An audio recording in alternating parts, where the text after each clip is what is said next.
ప్రపంచం కొత్తగా వెలుగులోకి వచ్చింది. ఆదాము మరియు హవ్వ పాపం కారణంగా ఏదెన్ తోటను విడిచి వచ్చారు.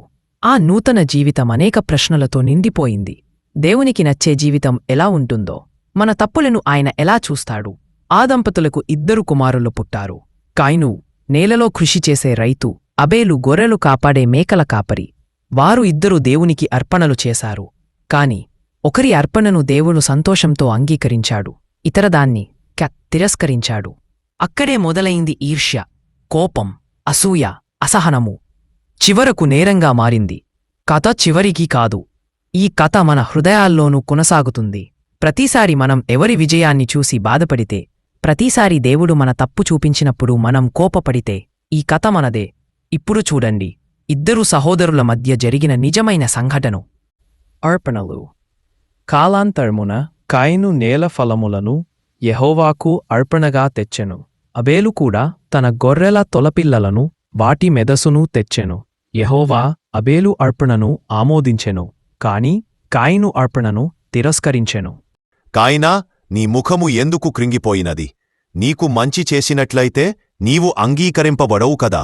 కాని చెడు చేస్తే పాపము నీ ద్వారము వద్ద దాచబడి ఉన్నది, దానిని అధికరించుము. ఒకనాడు కాయిను తన సహోదరుడైన అబేలు తోబట్టగొట్టి పొలానికి పిలిచేను. ఆకాశం ప్రశాంతంగా ఉంది, కాని హృదయం కలవరపడినది. అబేలు వేరే మాట లేదు, వాడే గెలిచాడు, నేను కాదు. కాయినా, ఇది మన మనస్సులు దేవునికి అర్పించే విషయమే గాని నన్ను ఎందుకు బాధపడుతున్నావు? కాయను ఆగ్రహంతో చూస్తూ కత్తి లేదా దండం చేతిలో పట్టుకుని హత్య చేస్తాడు. అబేలు కింద పడిపోతాడు.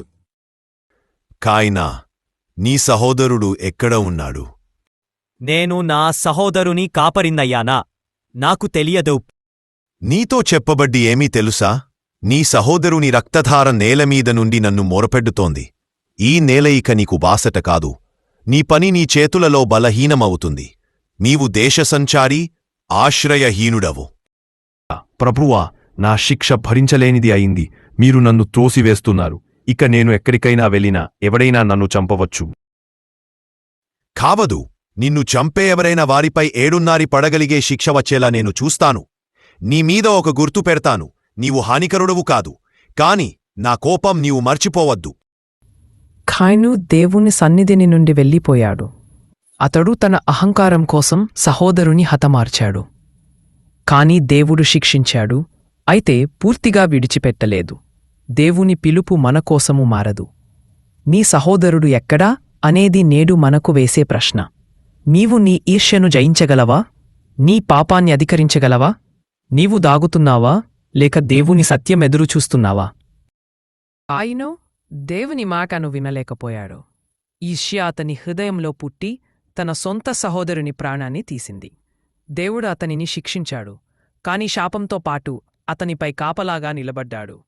అంతటి నమ్మక ద్రోహానికి కూడా దేవుని దయ వదలలేదు. ఈ కథ మనకెందుకు కావాలి? ఎందుకంటే ఈర్ష్య, కోపం, అసహనం ఇవన్నీ ఈరోజు మన మనసుల్లోనూ తిరుగుతున్నాయంటే దేవుని ముందు మన అర్పణం ఎలా ఉంది? మన హృదయం నిజమైనదా, ఈర్ష్యతో నిండిందా? ఈ కథ మనల్ని ఒక ప్రశ్నతో వదిలేస్తుంది: నీ సహోదరుడు ఎక్కడా? ఈ సంఘటన మనకో హెచ్చరిక మరియు ఒక ఆహ్వానం. మన హృదయాల్లో పాపం తలెత్తుతున్నప్పుడు దేవుడు నెమ్మదిగా మనకు హెచ్చరిస్తాడు. జాగ్రత్తగా ఉండు, పాపం నీ ద్వారమున ఎదురుచూస్తుంది. ప్రతి అర్పణ ముందు, ప్రతి అసూయ మధ్యలో, ప్రతి నిర్ణయం వెంట ఈ కథ మనలో తిరిగి జారుతుంది. ఇది కాయిను కథ కాదు, ఇది మన హృదయ కథ. ప్రభువా, మేము ఈరోజు నీ వాక్యము ద్వారా ఒక గొప్ప బోధ పొందాము.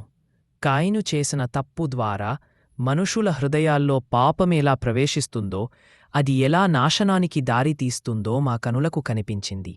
దయచేసి ప్రభువా, మా హృదయాల్లో ఈర్ష్యకు చోటివ్వకుండానే నిన్ను ప్రేమించగలిగే శక్తిని ఇవ్వము. మా సహోదరులను ప్రేమించే దయను మా ఆత్మల్లో నింపుము. ప్రతి అర్పణ, ప్రతి ప్రార్థన నిజమైన గుండెతో నీ సన్నిధిలో అర్పించగలగాలి. నిన్ను సంతోషపెట్టే జీవితం మాకు కలుగజేయము. ప్రభువా, మాకు శ్రమ వచ్చినా, శిక్ష ఎదురైనా నీ దయ ఎప్పుడూ మమ్మల్ని కాపాడాలని ప్రార్థిస్తున్నాము.